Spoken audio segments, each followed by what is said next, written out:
إن الحمد لله نحمده ونستعين به ونستهديه ونستغفره ونعوذ بالله من شرور أنفسنا وسيئات أعمالنا.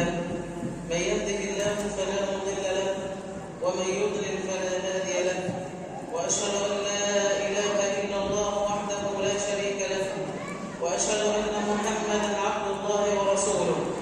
اللهم صل على محمد وعلى آل محمد كما صليت على إبراهيم وعلى آل إبراهيم إنك حميد مجيد، وبارك على محمد وعلى آل محمد كما باركت على إبراهيم وعلى آل إبراهيم إنك حميد مجيد. أما بعد أيها الإخوة الأحباب، جاء رمضان ومضى رمضان، سوق قام ثم انفض، ربح فيه من ربح وخسر فيه من خسر. في شهر رمضان المبارك كنا نقوم الليل وكنا نتصدق وكنا نتهجد وكنا نفعل الخيرات ونكثر منها ونعظم جناب الملك سبحانه وتعالى والجناب الأحمد جناب النبي محمد صلى الله عليه وآله وصحبه وسلم.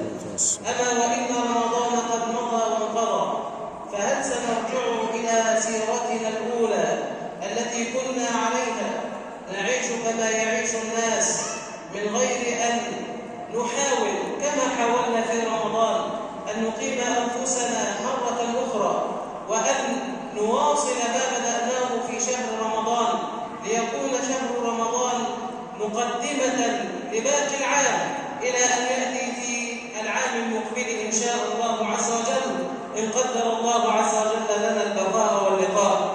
ألا يجب علينا أن نمارس ما كنا نمارسه من عبادات، من صدقة ومن زكاة ومن صيام ومن تهجد ومن قيام بالليل ومن كثرة ذكر ومن كثرة استغفار إلى غير ذلك، أم أننا سنرجع إلى سيرتنا الأولى التي كنا عليها قبل رمضان؟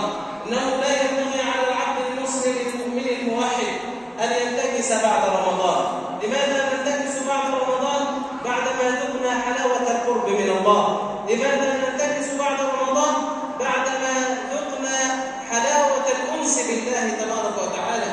لماذا ننتكس بعد رمضان بعدما دخل نور الإيمان في قلبك وعظم؟ لماذا؟ ويقول الآن والله قول سيدنا أبو بكر رضي الله عنه وأرضاه لما مات سيدنا رسول الله صلى الله عليه وآله وصحبه وسلم، لما مات رسول الله وكاد الناس أن ينقلبوا على أعقابهم، وقف أبو بكر رضي الله عنه وهو أحب ورسول الله صلى الله عليه وسلم أحب الناس إليه.